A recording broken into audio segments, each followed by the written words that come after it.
Bonjour Christiane. Tadidinao za? Oui. Ka oui, izy no Christiane Fidinarivo, zanaky Jean Lurafity. Efa ela zay tsy mifankahita fa kay za tadidina zava-doto. Tsy hita moa fa amin'ny andro maliky isika mba mifanena va. Zay fa dia zavatra betsaka ny napetrany fa dia samy Ka manaraka ny diana ka araka milazaiko za tsy hoe hivaritavy tika na inona tia ho nitaranako tsika rehetrarehetra.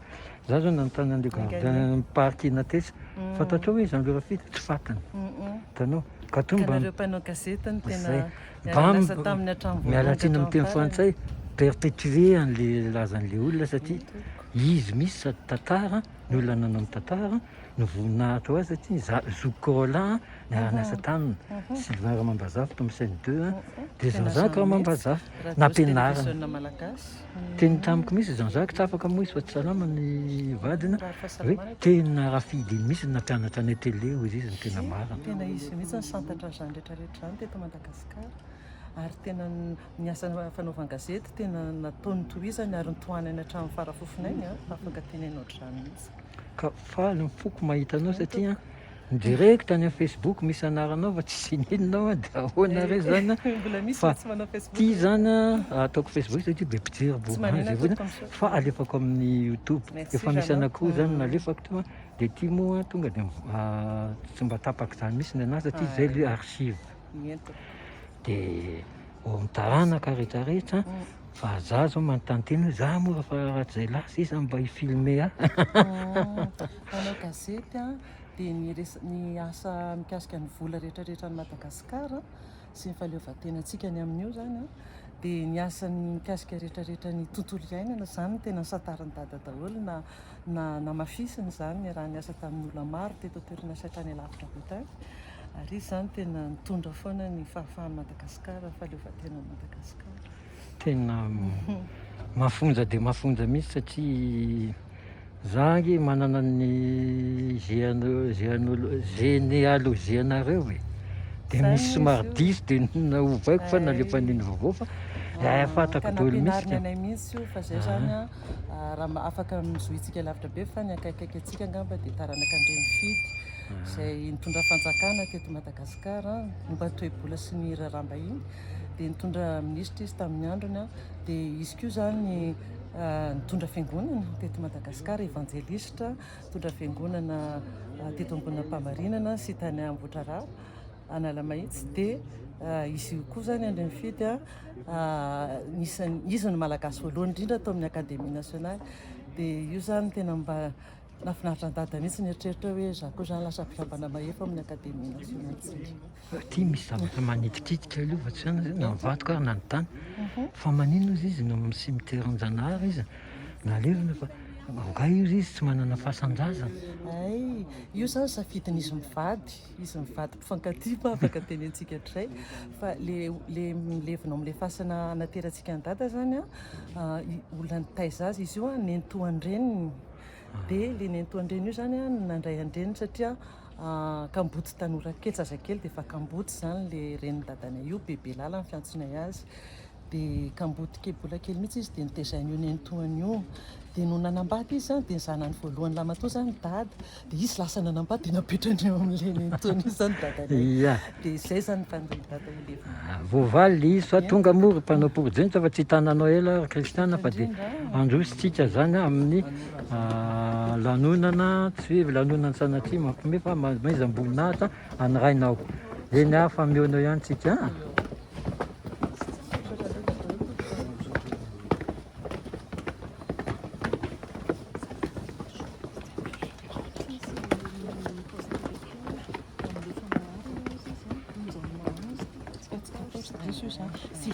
Sylvia manao an'io. Non, Lily, Sylvia déjà. Zany hoe Sylvia zany mila tenenany hoe 11 fetsy 14 lasa teneniny kaiky. Ianao no manao vavaka mialohan'le Lily.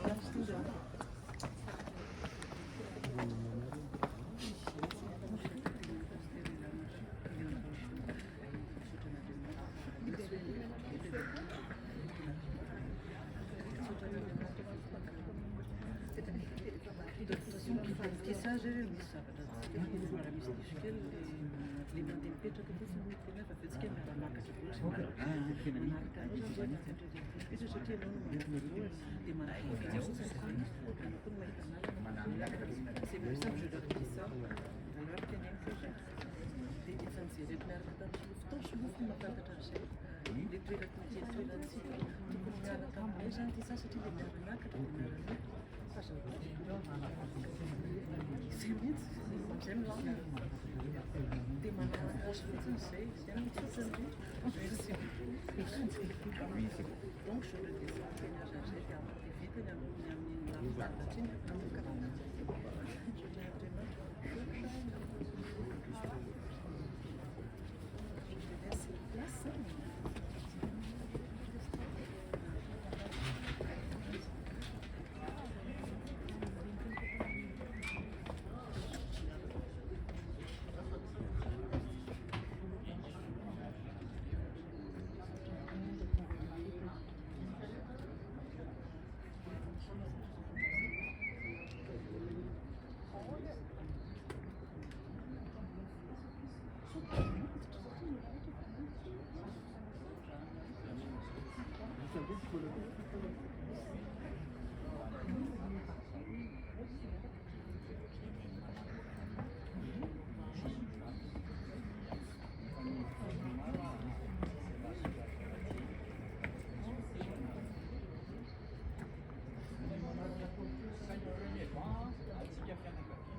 Manaraka fotsiny zany nareo livily fa mampirena manaraka patrisa fotsiny. Après Patricia, c'est bon. Voilà. Tsisy mamaky eto mbatsika reza reza zany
Saya ni cakap sini Raymond Tarta, Susan Tarta. Ini di para pengunjung pun ada. Ini baru saya kirim hari ini. Si mana kecil. Normalnya boleh sultan tu. Kecil merah sih.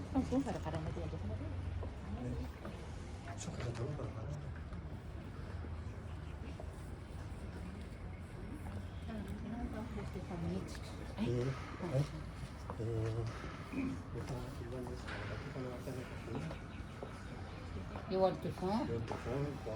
Dia tulisan di buku kan ni, ini dulu kan aku tulis. Kayak macam ni, sama Fanta. Fanta.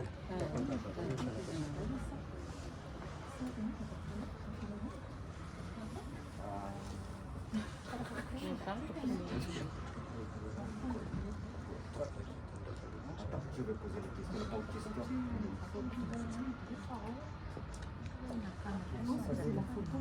Photo bout.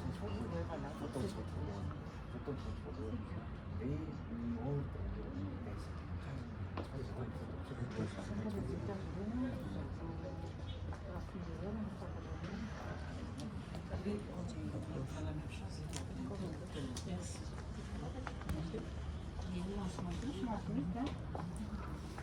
Ini saya ni kita nak kecil macam kecil.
Wakati zany sirany za. Wakati Ni? zany sirany za. Je sais pas. Mais t'as l'impression qu'il faut comme maniaque de tuer ta route, c'est Qu'est-ce qu'on attend là? On lui envoie de film, ça t'appelle. Dans 5 minutes? Oui. Dans 5 minutes ou dans 9 minutes? 5 minutes plus.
Entana ka?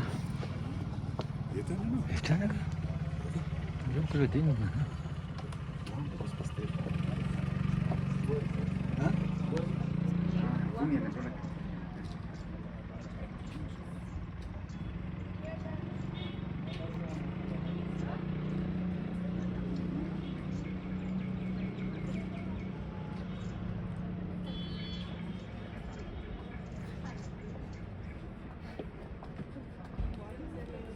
Semua yang mereka dia saya cuma tanya yang mau. Saya ini.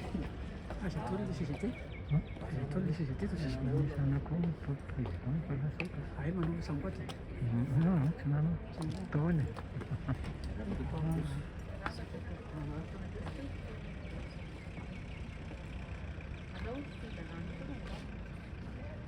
Itu sebenarnya kan ini ada Kim kan.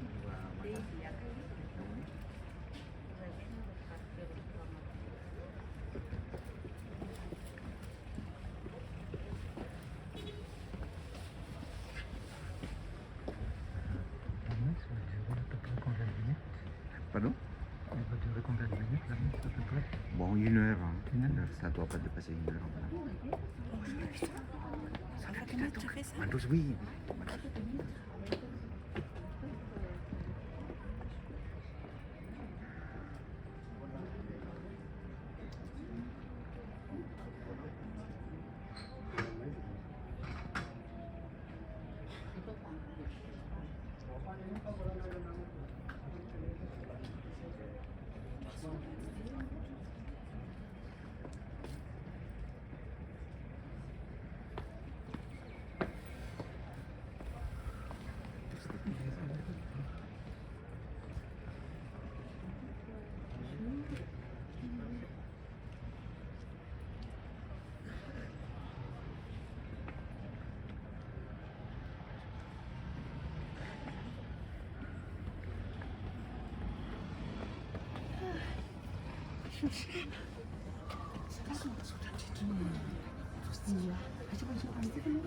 Area cimetière tadi.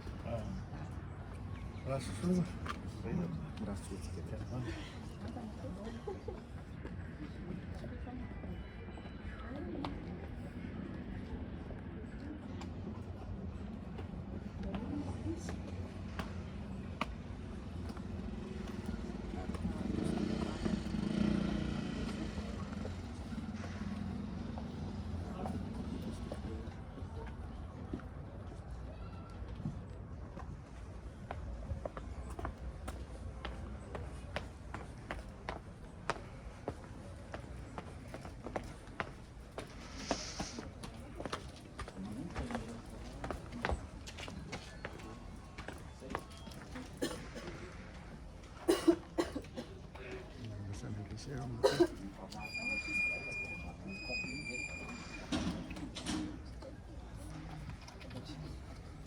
English.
azafady.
हुन्छ त्यसले नि मेरो कुरा त्यो भित्र नाम नि त्यो मेरो नि भित्र नाम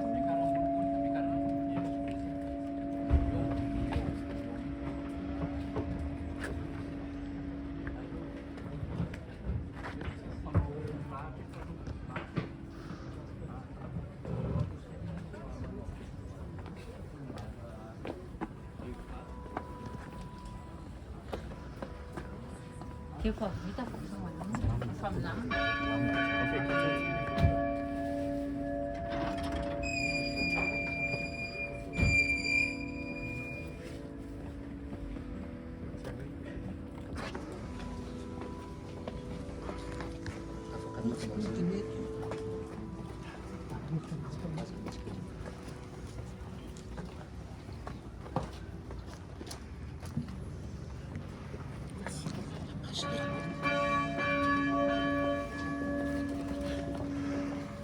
C'est toi qui vas devant, c'est toi qui vas devant.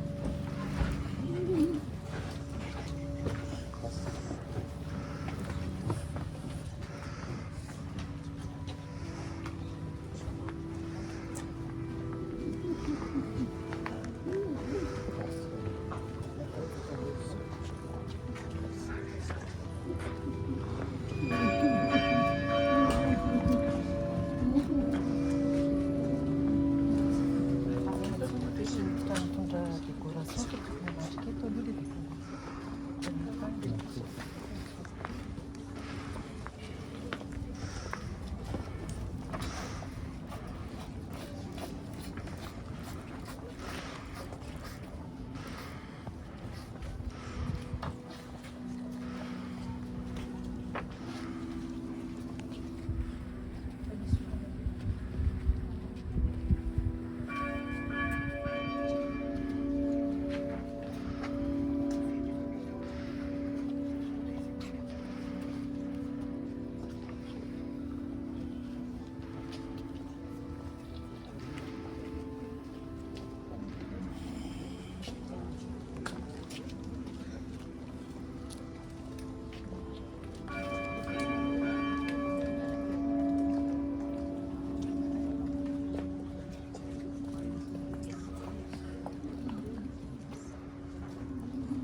signé les militaires.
Direct.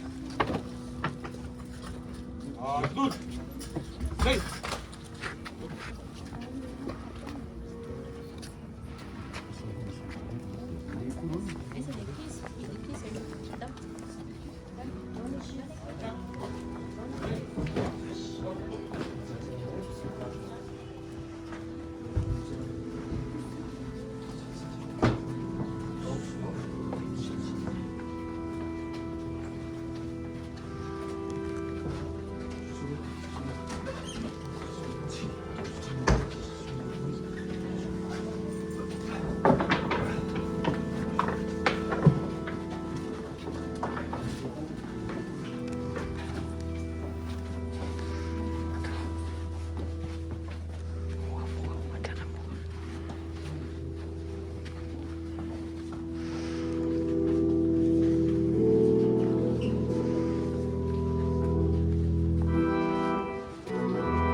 Misy fandarana ny am-pelatanantsika eny, ny ny izay tia akasary aloha zany raha ohatra hoe misy akasary fahatserovana dia mba miakatra any ambony izy azafady tompoko.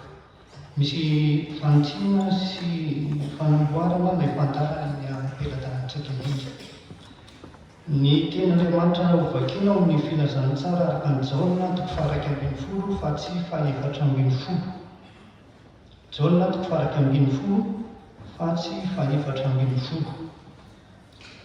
No ny antony manokana dia ny atoko hira tokana no iraina dia iraina aorinan'ny toroteny. Ka ilay hira aorinan'ny toroteny iraintsika aorinan'ny tsodrano. Hay teo foana Kristy zany iraintsika aorinan'ny tsodrano. Ry avany malala amin'ny tompo, ho aminareo ilay ny fahasoavana sy ny fiadanana ary ny famoram-po avy amin'Andriamanitra ray sy Jesosy Kristy tompontsika. Amen. Tonga eto amin'izao tranon'Andriamanitra Jesosy Kriapana no ny vodiamandry ny tomponay Rafidanarivo Zosinay Victor antsoina koa hoe Jean-Louis Rafide rehefa namen'Andriamanitra tomponandro velomana nandritra ny 420 taona teto an-tany. Tonga eto isika mevonatra n'Andriamanitra ilay tokony aina. Tonga eto isika hitrotram-bakoka ny fianakaviana ho fampianonana azy ireo ary indrindraindrindra tonga eto isika handre ny filazantsara ny Jesosy Kristy tompontsika. Dia ary hitsangatsika riapana ny mivonatra an'Andriamanitra. Fa ahoana izy ota masina? Jehovah mpiandry tsy hanadiava-mahory aho, mampandry amin'ny maitso izy, mitondra imoron-drano fialan-tsasatra izy, mamelombelona ny fanaky izy, mitarika amin'ny lalan'ny fahamarina no ny anarany izy. Eny, na dia mandeha mamaky ny lohasaryko ny fahafatesana zao dia tsy atahotra ny loza aho, fa ianao no nitsorakazo sy ny tenao, ireo no mahafatahotra aho.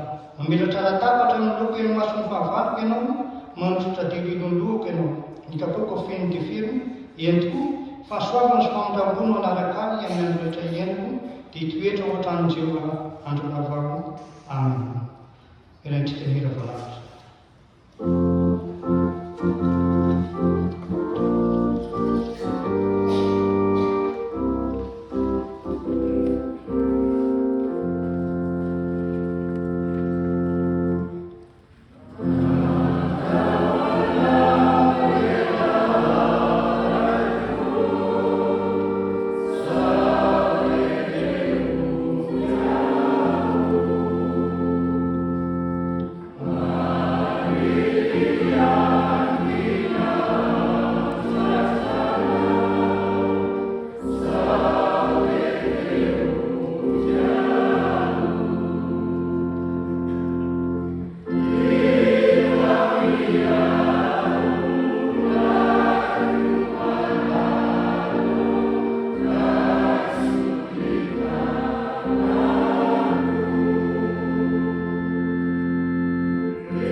Ry Andriamanitra ray ny famoram-po amin'izao fotoana isarany tiava malalana ity dia manatona anao izay ankehitriny. Tsy miafana aminao nefa tompo fa manjombona ny tarehinay ary feno alahelo ny fonay no fahoriana mitambezatra aminay.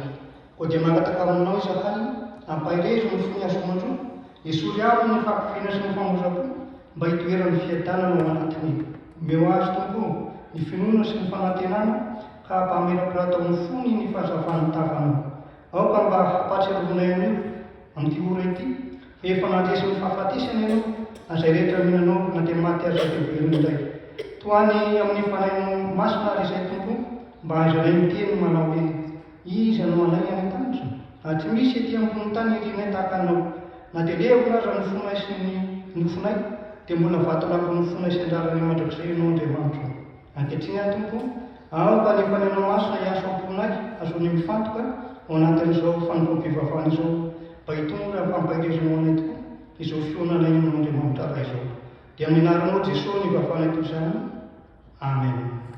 Petraka ny fiangonana ireo somanao mivavaka sy famakina tena Andriamanitra isika irantsika ny mira voalahatra.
midera sy manome voninahitra ny anaranao izahay satria ianao no Andriamanitra tomponay, ianao no Andriamanitra mpanjakanay.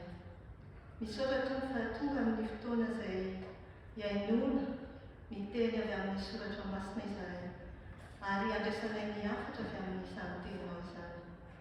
Mangataka ny fanahinao masina hiasa mahery ao anatin'ny tompon'anjara tsirairay avy. Ny mamaky ny teny dia aoka ho feno ny herinao ary izay mpanomponao hitondra ny hafatra ao koa dia ianao tompo no ametraka ny teny eo am-bavany ka hitondra fampiononana fampahirezana ho anay tsirairay avy izany.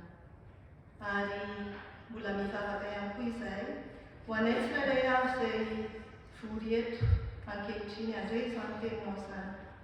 Sokafo ny sofinay tompo andre, sokafo ny fonay sy ny fanahinay mba ho tanonaka vonina andray izay teninao ka hitondra fiononana, hitondra faherezana ny teny rehetra izay afafinao eto. Ary tsy verina aminao foana tokoa ny teninao raha tsy efa ambinina ka nahatanteraka izay nanirahanao azy. Dia amin'ny anaranao Jesosy Kristy tomponay sy mpanjakanay no angatahanay sy anaovanay izany vavaka izany. Amen.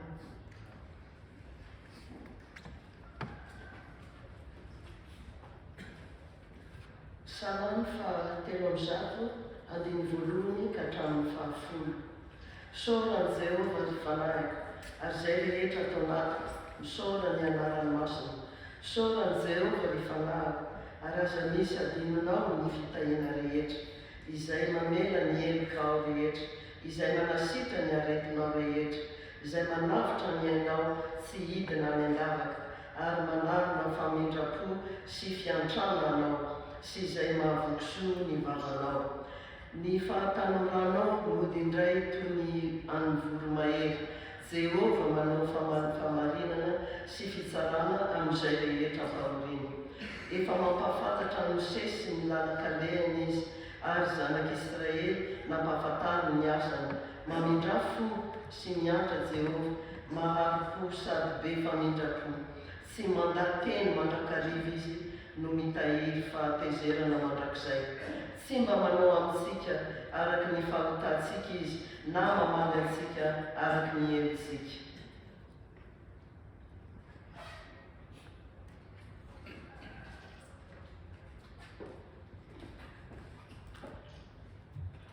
Tohizatsika ny famakian-teny soratra masina. Izany dia hitantsika eo amin'ny Jaona toko faha 1:10, andininy fahadimy amby roapolo ka hatramin'ny andininy dimy amby telopolo.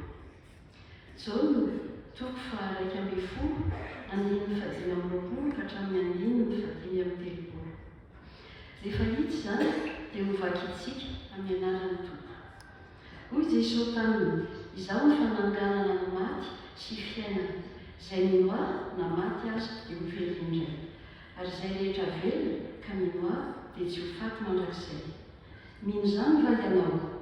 Hoy izy taminy, eny Tompoko, mino aho fa ianao no Kristy, zanak'Andriamanitra, izay ho tonga amin'izao tontolo izao. Ary rehefa nilaza izany izy dia lasa nandeha ka niantso nangingina ny Maria rahavaviny, manao hoe, tonga ny mpampianatra ka miantso anao. Ary raha vao nanarian'izany Maria dia nitsangana faingana ka nakao aminy. Fa i Jesosy tsy mbola tonga tao an-tanàna fa mbola teo amin'ilay nitsenain'ny Marta azy ihany. Ary ny jiosy izay tao amin'ny Maria tao an-trano ka nitsapa lahelo azy raha nahita azy nitsangana faingana ka nivoaka dia nanaraka azy, satria nataony fanakany any amin'ny fasana itomany any izy. Ary Maria rehefa tonga teo amin'izay toeran'i Jesosy ka nahita azy dia niankohaka teo amin'ny tongony ka nanao taminy hoe, Tompoko, raha teo ianao dia tsy maty ny anadahako. Ary Jesosy no nahita azy nitomany sy ny jiosy izay niaraka taminy nitomany dia vonto ny fanahiny ka tonga kofotra izy. Ary hoy izy, aiza moa ny andevenanareo azy? Dia hoy ireo taminy, Tompoko, andeha izaho. Jesosy nitomany.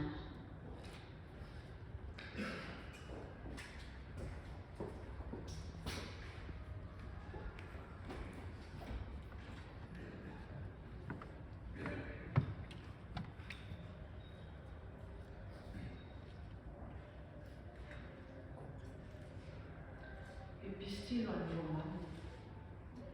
Toko faefatra ambin'ny folo, andiny fahafito ka hatramin'ny fahasivy. Fa tsy misy velona ho an'ny tenany isika, ary tsy misy maty ho an'ny tenany. Fa raha velona isika, dia velona ho an'ny Tompo. Ary raha maty isika, dia maty ho an'ny Tompo. Ho amin'izany, na velona na maty isika, dia ho an'ny Tompo izy. Fa izany no nahafatesany Kristy sy nahavelomany indray mba ho tompony maty sy ny velona izy. Ray masina, manamasinana ao amin'ny fahamarana, teninao amin'ny fahamarana.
Ho amponao ny fiadanany Jesosy Kristy tompontsika amen.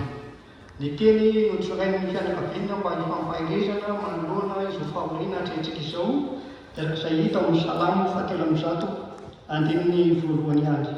Salamo 7:1 andininy voalohany ihany mivako toy izao ny anaran'ny tompo. Misaoran'i Jehovah ry fanahiko, ary izay rehetra ato anatiko misaora ny anaran'ny masina. Misaoran'i Jehovah ry fanahiko, ary izay rehetra ato anatiko misaora ny anaran'ny masina. Matetika riavana izany antaratra ohatra masina izany dia fanaon'ny olona rehefa manao rakom-pisaorana na manao voady na totry fifaliana sy fahasoavan-dehibe. Nefa ihany koa ampiasain'ny olona izay ao anatin'ny fahoriana mba hifampahirezana tahaka izao hatrehantsika izao. Misaoran'i Jehovah ry fanahiko, ary izay rehetra ato anatiko misaora ny anaran'ny masina. Davida no miteny. Davida ilay manam-pifandraisana akaiky amin'Andriamanitra. Raha eo an-tanatra ohatra masina io no akantsika vatsim-panahy hifampahirezana, ny hita voalohany eo dia ny hoe nisaotra an'Andriamanitra izy. Nisaotra an'Andriamanitra izy. Misaoran'i Jehovah ry fanahiko. Rehefa mamaky ny Salamo amin'ny ankapobeny tsika riavana dia tsikaritra fa matetika ny mpanoratra dia mitaona ny mpamaky azy hisaotra an'Andriamanitra. Fa amin'ity andala-tsotra masina ity kosa, ny Davida dia nitaona ny tenany mba hisaotra an'Andriamanitra. Hoy izy hoe ry fanahiko anatiko. Izany hoe vao misokatra ny vavan'i Davida ilay mpanao tonkira dia ny fisaorana an'Andriamanitra no nipololotra ao anatiny. Manoloana ny fahoriana tahaka izao nefa riavana, toa sarotra ihany izany hoe misaotra an'Andriamanitra izany. Misy mampahery azy, misy mitondra tenin'Andriamanitra azy. Maro samihafa fa mbola mafy, malahelo, kivy, mirahavavy tanana, ary mety amin'ny fo mihitsy aza manoloana ny fahoriana. Fa ny fahatarina dia hoe dia hijanona amin'ny ilomo taloha tsy hoe antsika manoloana ny fahoriana. Dia tsia no valiny. Tsia ny valiny, ary anankiray izay tsara ianarana dia nataon'i Joba. Joba ilay tao anatin'ny fahoriana satria tamin'ny fotoana fohy dia namoy ny zanany manontolo i Joba. Dia hoy ny mpandrinika anankiray manao hoe tena sarotra tokoa ny midera an'Andriamanitra amin'ny fotoana tahaka iny. Joba ao anatin'ny fahoriana ny tianytenenina. Nefa dia ny fiderahana no masetry ny Joba tokony ianarantsika mba ho fihetsikitsika ananantsika voalohany ao anatin'ny sarotra ny fisaorana. Izay resy lahatra tahaka ny Joba riavana. Joba ilay voalaza fa lehilahy marina manao izay mahitsy ao anatrehan'Andriamanitra no afaka nitanteraka izany fisaorana an'Andriamanitra izany. Satria amin'ny Joba rehefa mamaky ny bokin'ny Joba tsika dia tsy ny tsara ihany no raisina izy izy, fa ny ratsy ihany koa dia mba raisina. Koa dia tsy mahagaga i Joba raha nobavana manao hoe Jehovah nanome, Jehovah nanesitra isaorana ny anaran'i Jehovah. Misaotra masina riava dia milaza koa manao hoe misaora amin'ny zavatra rehetra. Voafitiny izany hoe na inona mitsaika eo amin'ny fiainanao, na inona midona aminao, atao voalohana arana ny fisaorana an'Andriamanitra.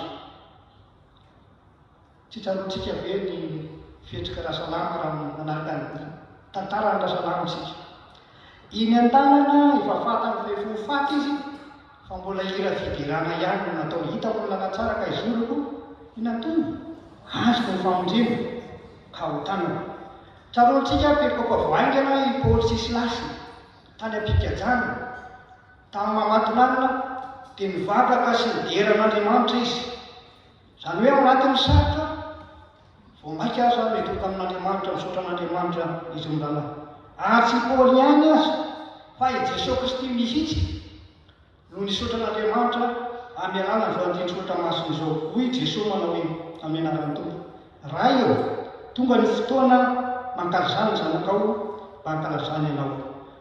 Jaona 7:12. Io tenin'i Jesosy io dia maneho ny fifaliana satria ny fahafatesany tokoa no ahery voninahitra amin'ilay raina neraka azy teto amin'izao tontolo izao mondry izao tontolo izao. Ary rehefa diniana ny fiainan'i Jesosy dia fiainam-pisaorana. Ary izay nataon'i Jesosy no tokony ataontsika ho fiainana misaotra mandrakariva atezay raha teo no noraisiny fianakaviana amin'ny alàna voaditry oatra masina zao. Ny fiainantsika ary dia ao koa voamariky ny fisaorana na ny kafaliana na ny karatsiana. Fa tsy izay ihany no afatra tokony ampitaina amin'ny alàna voaditry oatra masina io ry havana, fa ny faharoa dia ny hoe ny maha izy azy no nisaorany an'Andriamanitra. Ny maha izy azy any Davida zany. Hoy izy matso hoe misaorany Jehova rehefa nazo, azay rehetra atao anaty misaorany anarany masina. Miteny Davida hoe rehefa nahy io.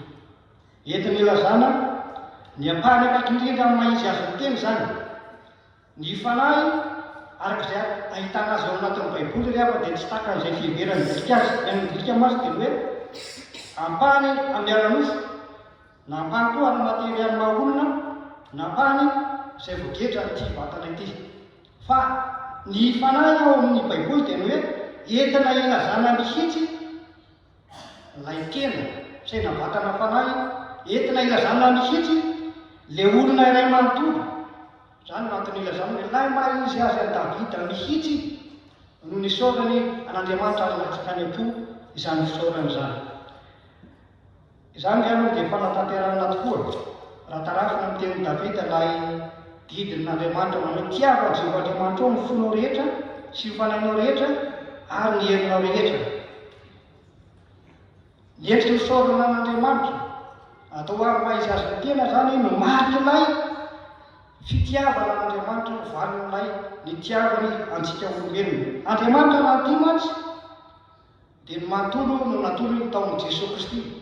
Isika koa zany raha mitia an'Andriamanitra, raha misaotra an'Andriamanitra dia tsy maintsy manontolo ihany koa no hisaorana an'Andriamanitra.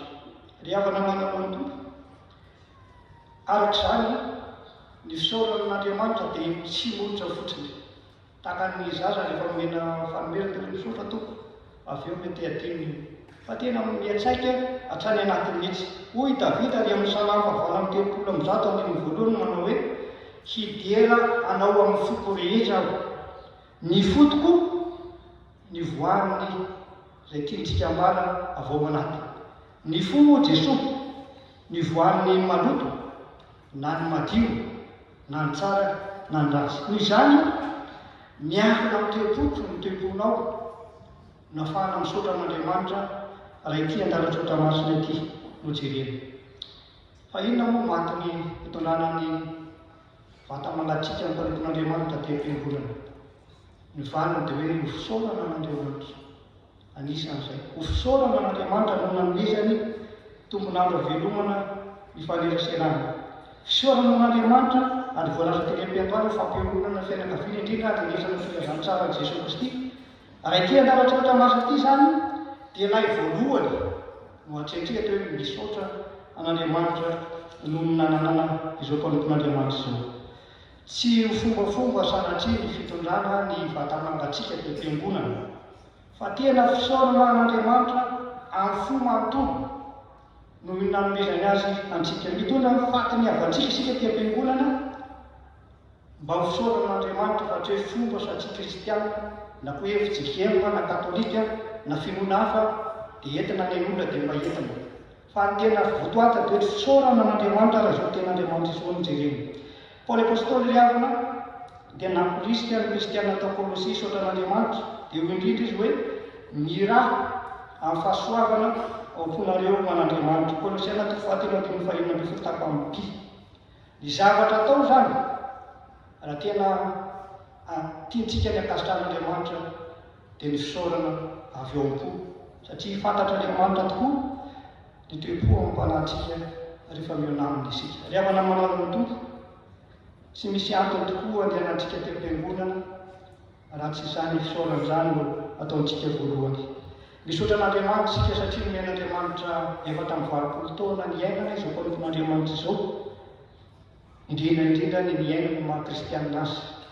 Nomena Andriamanitra ny teniny aizantsika manatanteraka ny sitrapony manoloana ny fahafatesana tahak'izao dia fisaorana azy. Tonga eto ianao misaotra an'Andriamanitra fa tsy ary-metsiny. Tonga eto ianao hanamafy ny fononao fa tsy voahozongorona manome tsiny an'Andriamanitra sanatria. Tsy fisaorana fisaorana nefa fampianarana izao ten'Andriamanitra izao fa ho katratrany tsany amin'ny anatiny. Ivavaka vokatry ny fo matry ny havana no henon'Andriamanitra, koa raha misaotran'Andriamanitra ny hevitsika tsy ao amin'ny fo dia tsisy valopahapaka izany. Ry havana manao mitompo, ampianary izao tenin'Andriamanitra izao atsika manao hoe na zavatr'atra na zavatra tsara dia mahaiza misaotra an'Andriamanitra. Ary rehefa misaotra an'Andriamanitra dia ataovy amin'ny fo fa henon'Andriamanitra ny vivavaka ao. Ny fanahy Tompo any hiasoanavitsika. Amen.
ka ny zotely ny fianakaviana ho amin'ny fitrolony vavolobela ary indrindra ny teny fisaorana ny fandimby avy atrarana.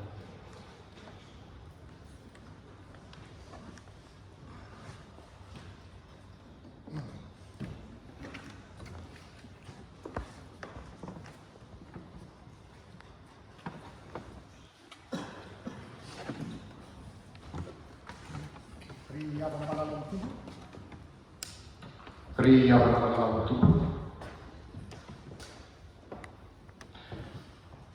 Jesosy Kristy dia manasa antsika hijoro vavolobelona. Ka ny ten'Andriamanitra jonona voalohany toko voalohany andininy faharoa no tanterahantsika ankehitriny fa efa naseho ny fiainana ary efa nahity izahay dia tonga vavolobelona. Ry havana malala dia mifidy fotoana filazana aminareo fa efatra amby folo taona lasa zany. Zay moa ny mpanomponareo dia mipetraka any amin'ny Frantsa ny Grenoble na rehefa marary dada. Ary tonga ny taratasy ny dokotera avy aty Madagasikara miteny hoe tokony alefany andafy izy ny tsaboteny. Dingana voalohany natao dia hivavaka mba hahita mpitsara professeur MMCHU Centre Hospitalier Universitaire. Sarotra ny mahita an'izany any andafy rehefa tsy manana lavatany ianao na malala olona professeur ny tena tsy anisa. Hivavaka mafy. Ny dingana voalohany na mirapiratany voninahitran'Andriamanitra tao am-ponay dia nakeo amin'ny couloir, nakeo amin'ny secrétariat dia hoy izy hoe tsy mandray rendez-vous professeur be loatra ny ataony conférence fampianarana fitsaboana. Fa ianao ohatrany mahafinaritra fa mijoro eo amin'ny couloir eo, hivoaka amin'ny varavaran'izy rehefa avy eo dia manatona roa minitra sy tapany. Ry havana malala na olombelona dia efa nakisaka fotsiny satria tsy mitseny izy professeur. Fa ny asan'Andriamanitra dia miaina izy ray minitra sy tapany. Hoy izy hoe zay tsy mandray olona avy any ivelan'izany fa feno hôpitaly any Madagasikara. Dia rehefa tenenina taminy fa ny PSA manzay malala tsy manino an'izay tsy malala, zay ny critère ny dokotera, zao ambany be, mbola tsy resy lahatra izy fa midira atao braoma, dia eto ny taratasy sosozoa, dia hojerentsika fa mbola veloko aminao tsy mandray an'izany zany. Dia nalefa ny dossier rehetra avy aty Madagasikara dia niverina mivavaka miaraka amin'ny dada, an-tariby, mivavaka miaraka amin'ny vady aman-janaka, mivavaka miaraka amin'ny raitako, sy ny fiangonana ny sorana mpitandrina ny toerana, ministre ny fanjakan'Andriamanitra, toy ny mpitandrina anantsika ministre ny fanjakan'Andriamanitra. Tena mahavavaka ny tompo, naniraka fandroana ao am-ponay ny voninahitran'Andriamanitra. Nandritra ny resaka dia nijereny ny dossier dia hoy izy hoe rapiditra izy dia mila tonga aty fa maiky. Dia tingarantsika fa maro ny logistika sy ny karakaraina rehetra amin'ny sotran'Andriamanitra ny vary dia tonga izy tamina. Raika ny folo volana izy nitsabo tena tany andafy mipetraka tao an-trano. Ary dingana marobe sarotra ary ny fanahy sy ny herim-po dia miaka-midina na ny dada na ny mpanomponareo na izay efa mianaka kely. Ary rehefa mivoaka zay any amin'ny hôpitaly mitsabo dia miditra amin'ny fiangonana mivavaka. Dia mangataka fasitra. Dingantsika kely ndray andro zay. Voaka avy any amin'ny hôpitaly zay. Niakatra ny tômôbila ho dia an-trano. Marary dia tsy hampifidy hozy izy dada. Ohatran'ny sarotra rehetra tsy afaka miaina. Tsy misy 500 metra. Tena manomboka tsy afaka miaina intsony dia tsy dao dady hitsotra ao amin'ny tokantrano ny efitrano. Tsy lasa intsony dia tsy tia fa misefisefy. Na intsony avy hatrany ny pompier zay miantso avy hatrany ny dokotera any amin'ny salut dia amin'ny hôpitaly sady ny telefona miaina izy. Dia hozy izy hoe tsy fantatro fa maiky. Dia ahoana ny atao raisiko ny tômôbila dia ndao any hôpitaly izy ka raha tonga any efa lahatra be ny dingantsika. Tonga ambulance misy olona 6 ao anatiny. Ray ihany ny ambulance misy an'izany satria lehibe ny tanàna ary mbola voninahitran'Andriamanitra no miseho fa nalalaka io ambulance io tamin'izay amin'izay.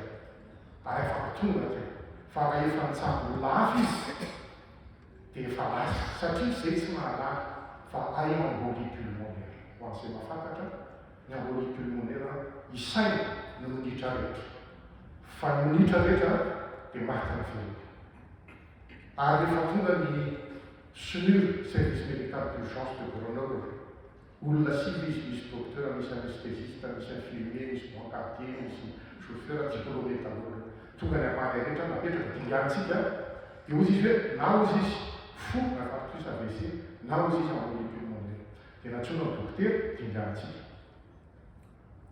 dia entana any amin'ny urgence fa tsy mifidiran'ny olona rehetra fa ary ambony atao amin'ny urgence service cardiaque dingantsika fa nizarotra ny seo rehefa hitandrona embolie pulmonaire dia hoy ny docteur hoe raha nioatra kely fotsiny dia fa azy izy ary mandraka tonga ny ambulance dia izy efa misefosefo be zasy izy ny teo ary ny zanako faralafy Dominique Arafidinarivo na enina iaina tsy tokony natroko izy fa mbola zazy izy tamin'izay mbola tanora ary teo dia efa nanao faravelona izy efa nametraka hafatra izy manony ary miaravava zay zatsy mbola nanaiky fa mbola adresemary fa tsy fantatro fa mbola mavana vokatrizay arana dia navotan'Andriamanitra izy vitsy ny embolie pulmonaire avitra misaotra n'Andriamanitra izay namiratra ny voninahitran'Andriamanitra taty aminay nandroany izay nampiarina ny tenin'ny tompo hoe anarantsika antsoy amin'ny andro marofy za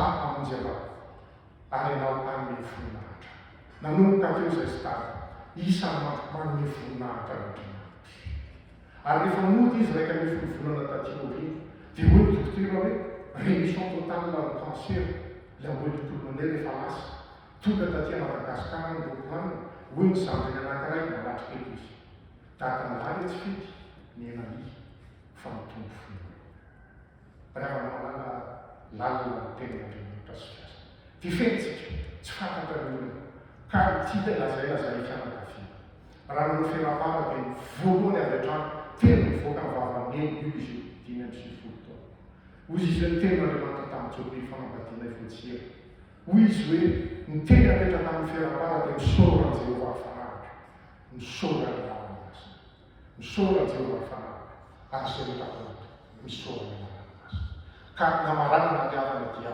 misaotra n'Andriamanitra izay satria tombonandro efatra amby folo taona no nomen'Andriamanitra valombarana katolo malaikona tsy fitiny valombarana raha mbola misy manahy fa tsy misy ny valombavaka ho an'izay mivavaka dia mahita izy ny voninahitran'Andriamanitra ny valombarana ary miaraka amin'izay avana dia mandraky ty ny ambany dia misaotra n'Andriamanitra efatra amin'ny valopolo taona nomeny amin'ny dady efatra amby folo taona tombonandro misaora ny Jehova fanaritra ary zay rehetra tanaty misaora ny anarana azy amen.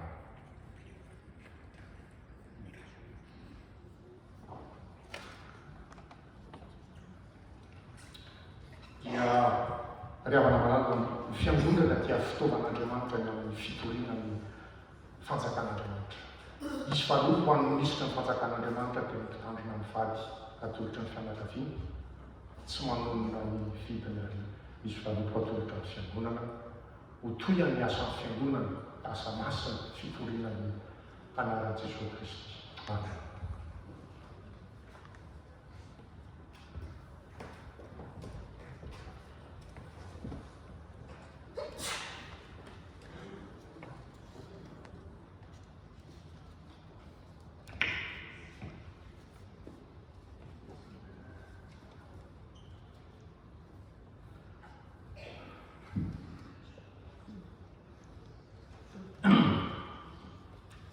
Rehefa malala amin'ny tompo misaotra n'Andriamanitra isika fa totosa soamantsara mifampifavahana ho hanomezam-boninahitra n'Andriamanitra noho ny fodimandry n'Andriamatoa Rafidinarivo Jocelyn Victor antsoina Croation Rafidy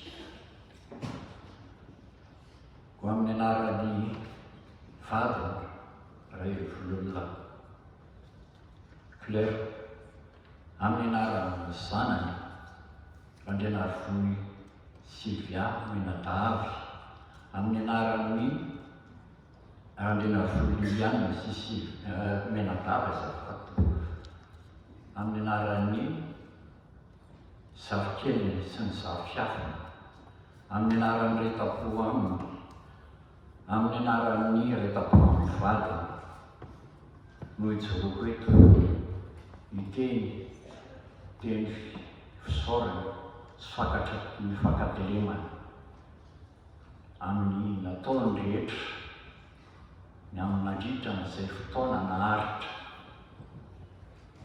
Na mbola tsy salama ary nanomboka tsy salama raha anjoky dia maro tamintsika no mitsidika azy, tsy namela ninizy ny vady sy ireo zanany sy ny zavikely no irery fa nitonga dododo namangy azy, nandao ny tokantrano, nandao ny asa, nafoy fotoana. Tao koa ireo mpitsabo izay karakara ny fahasalamany. Misy fandahavatena lehibe tamin'izy ireo, atsonandro dia andro, atsonarina dia andro. Natao anatin'ny fahasahiranana ireo dokotera ireo iray dia tonga.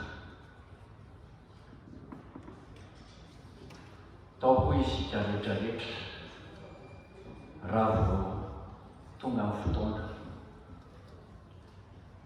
mandehanany ody any amin'ray dia dododo natsoka ao an-trano tao am-paribe. Eny maro tamintsika no nampahery niara-nikarakara, niara-nampisakafo, niara-karakara ny taratasy sy ny fanondrana azy teny amin'ny tsara levenana teny amin'ny baumateloka. Maro tokoa ny zava-bitan'ny tsiraray avy tamin'izany ka isaorana sy ankasitrahana indrindra tokoa.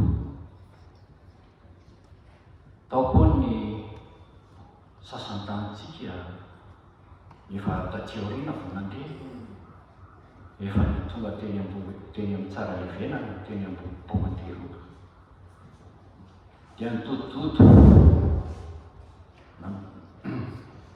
tsy nalala ny vitan-dalana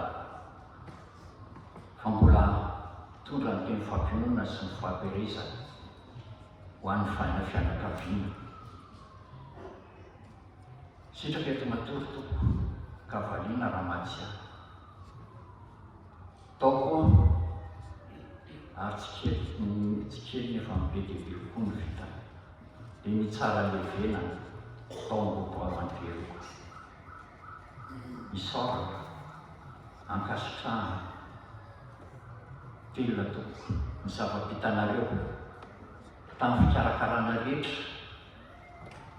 Natao hoe tsy misy zavatra andraikitra ny ray sy ny fianakaviana mihitsy fa dia ny fikarakarana ny razana, ny fikarakarana ny fampisakafoana, ny fikarakarana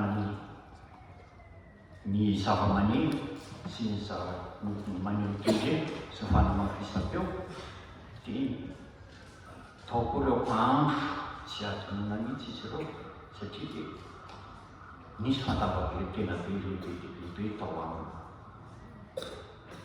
Isika rehetra izay tonga eto ankehitriny nanotrona ny fianakaviana amin'izao fitaovam-pivavahana izao dia isaorana satria voninahitra lehibe ho an'ny fianakaviana sy fampahirezana spesialy no hitinareo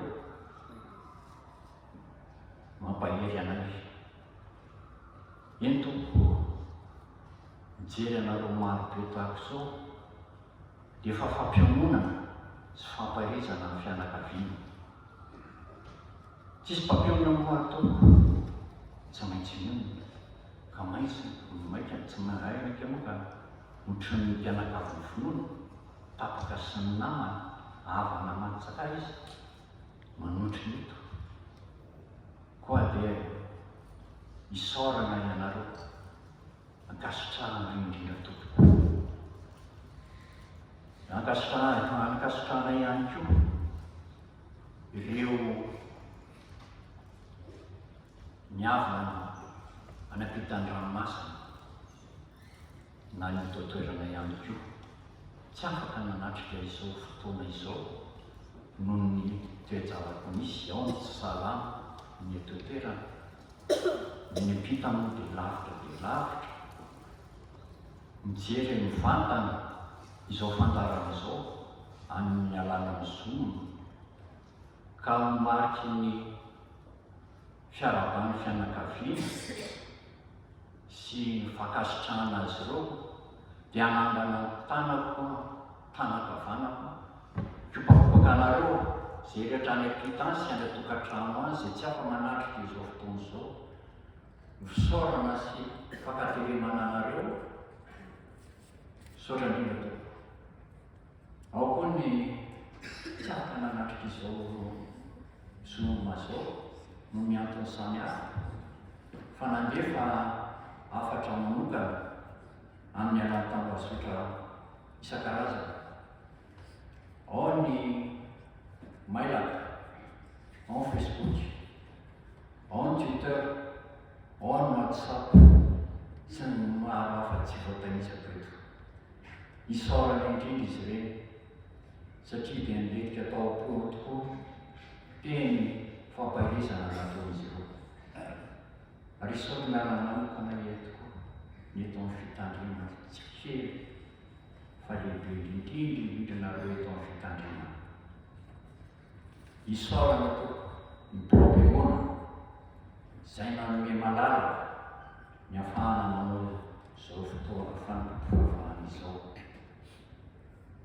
Tena dia hoe mahavita be amin'ny asan'ny tompo satria mbola maro ny adidy manadraikitra miandry anareo.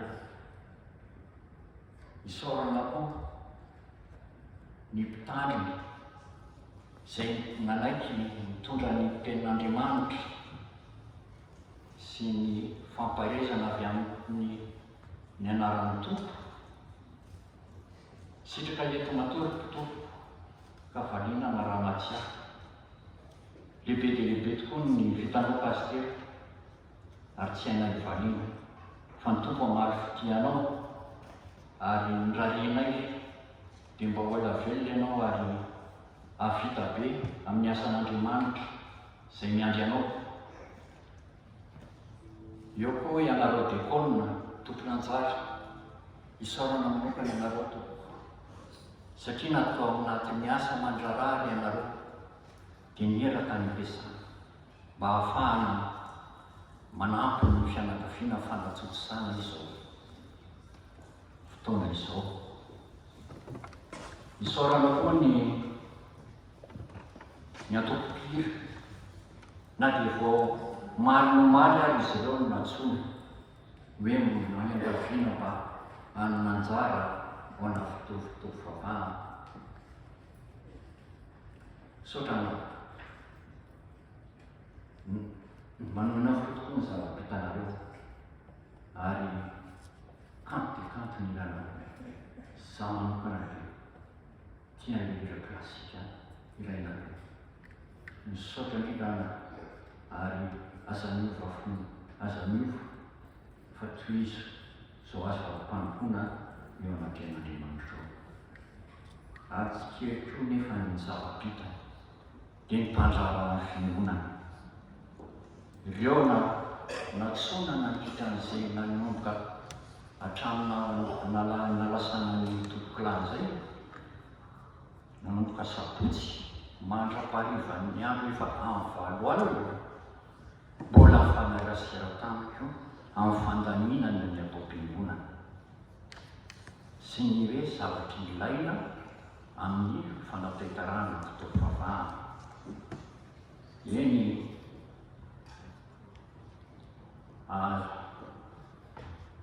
sitraka eto matory ary ndrarinay dia mbola ahatra ny fiarahan'ny asa eo amin'ny fanomponan'Andriamanitra sy ny fanomezam-boninahitra an'Andriamanitra. Ary eto am-pamaranana dia maro amintsika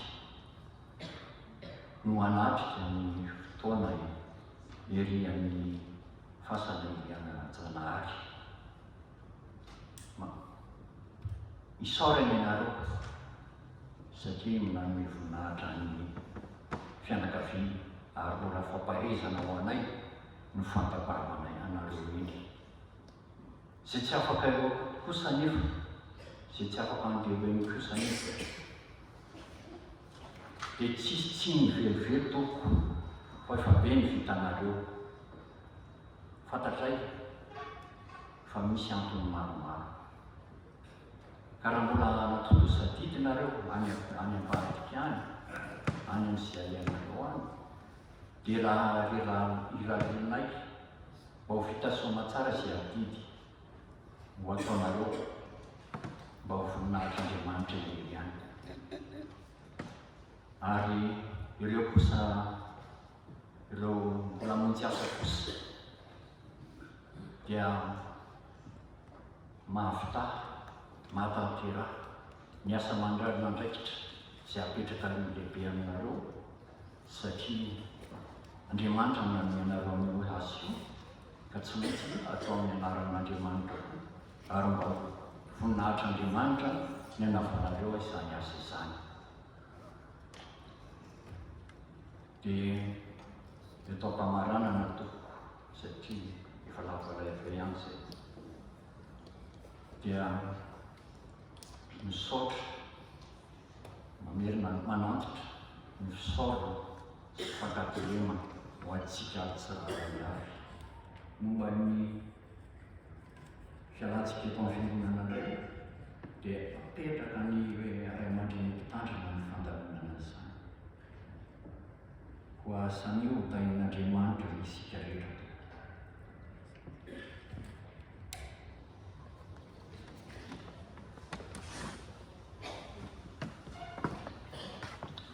Arak'izany iamana aorinan'izao fampavavahana izao raha toy sao misy mbola zavatra atao dia velan'ny fiangonana dia tak'izao ny voantsika n'izao tempon'Andriamanitra izao mandeha ny voninahitra dia mandeha ny trano vorona amin'ity afaka mivoaka aty ny isika afaka manaraka ny trano vorona ihany koa.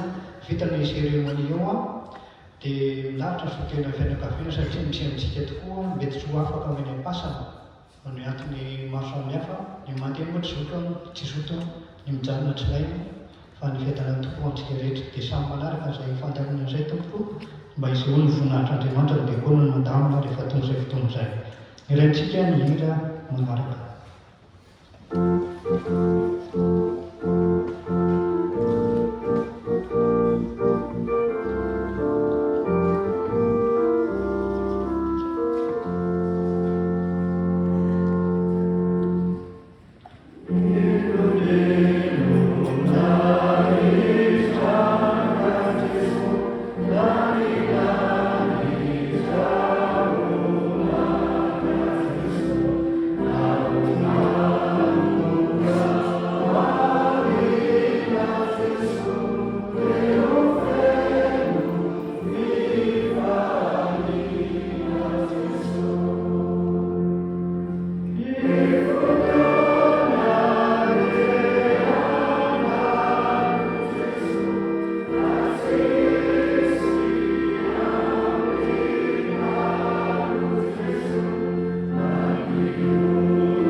ry Andriamanitra rainay rainay amin'ny alalan'i Jesosy Kristy tomponay ianao.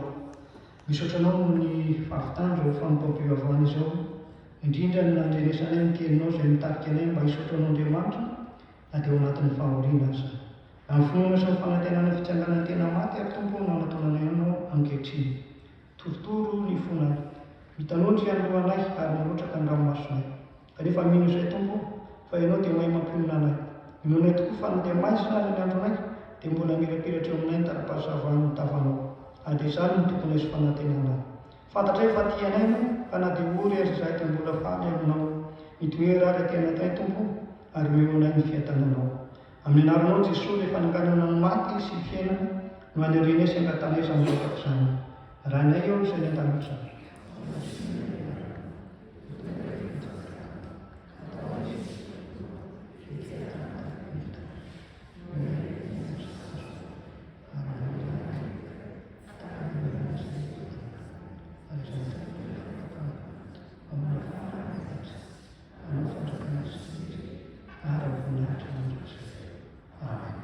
Dia hitsangatsikaravana marina izao fotoana izao.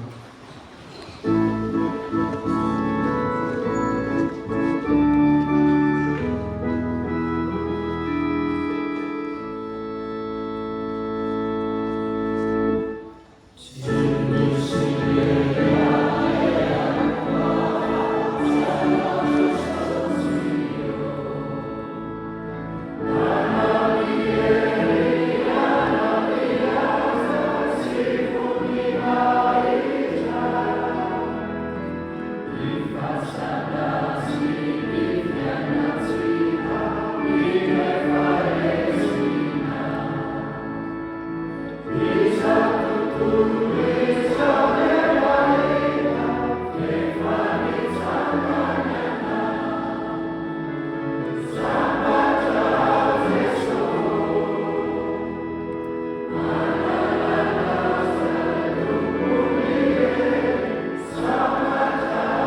izay toloana amin'ny anaran'i Jesosy Kristy tomontsika. Ary Andriamanitra ny fahasoavana rehetra izay efa niatronareo any amin'ny voninany mandrakizay amin'i Kristy, rehefa niaritra fahoriana vetivetianareo, dia izy no tanteraka sy ampiorina ary ampitoetra anareo. Ho azy ny fanjakana mandrakizay. Amen. Aiteo foana Kristy.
sementara sudah dibawa sama musik.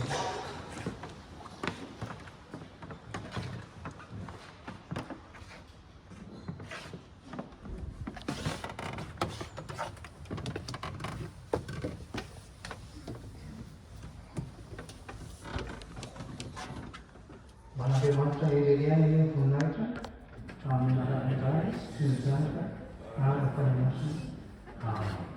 Dia datang kami kemudian melakukan kegiatan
Ry avana manala ny fianakaviana dia maneho ny fisaorana amin'ny tafotafo. Ny voalohany ny fisaorana an'Andriamanitra fa miasa foana amin'ny mpanao trano raha tsy Jehovah no manao azy. Ary misaotra ny amin'ny 4 taona nomen'Andriamanitra maninjinjy fahasoavana ho anay fianakaviana nefa koa ho antsika tapaka sy namana ary indrindra ho an'ny firenena izay mbola horesantsika eny amin'ny fasana Anjanahary. Misaotra manokana ny foloalim-bahoaka izay manao ny sakafo ambanin'ny fotra izay herivelon'ny firenena ary ireo no manda fiarovana raha misy ny ahiny. Ry havana malala izay maniry rehetra andeha ho eny amin'ny fasana anatrika ny fianakaviana anotrona ary anatrika ihany koa ny fampidirana ampasana ny ray aman-dreny ombonana. Dia mahafaly ny fianakaviana ny mampandrefa misy fiara kara 5 toerana tsy misy sarandalana maimaimpona afaka raisin'ireo izay tsy manana fiara na maniry ary miandry antsika etsy ambany. Ihany koa raha misy mbola maniry ambangy ny fianakaviana dia azo tanterahana malalaka eny amin'ny fasana. Ireo izay efa namangy na efa nandefa antsoratra an-tariby na koa amin'ny fomba hafa ny fampaherezana dia isaorana amin'ny tafotafo ary isaorana indray antsika rehetra. Ry havana malala, tsy ho voavalinay fianakaviana ny ataonareo fa teny roa. Ny voalohany mandrakizay latsaka tomponay rehefa atsiaro izao andro anio izao izahay, izao andro farany ho an'ny ray niteraka vadina velaka ray tapo ary ray aman-dreny ombonantsika rehetra. Rehefa atsiaro izao andro izao izahay dia atsiaro fa tsy irery tamin'iny andro iny fa teo ianareo. Atsiaro fa tsy navelanareo azo tokana tsy mba haly izahay na zanaka kala hafa fa teo ianareo nampionona ka fampaherezana lehibe ho anay izany. Milatsaka po ary dia fehezin'ny tenin'Andriamanitra ny fisaorana tiana lazaina fa Andriamanitra tsy mba tsy marina ka nadino izay soa rehetra nataonareo ary mbola ataonareo ihany. Misaotra indrindra tokoa.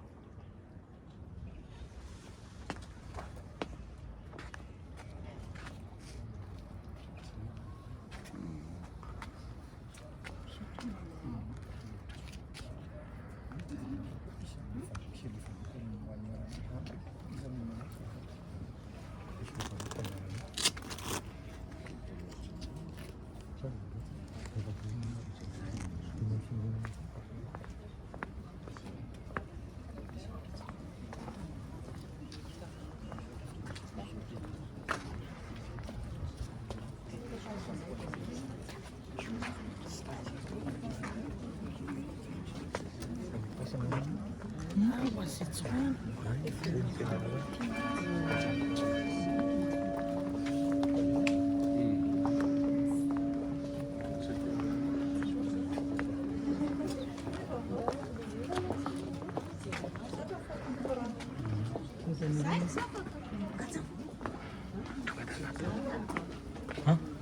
Tunggu dana, tunggu. Azumami? Azumami? Balai Nusa.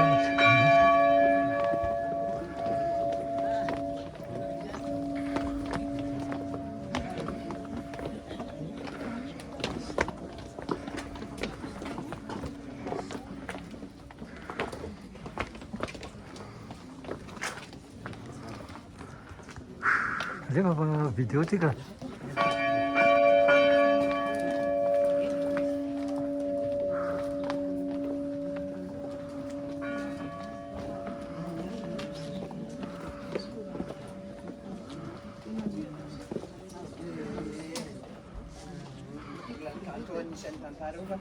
Tsy maintsy andeha agny aminazy agny. Azafady indrindra to.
Mbola sina kely eo amin'ny orona eo. Tsy haiko ianao fa manana any na ty manana une essentielle. Tona ny fiazakazahany zao.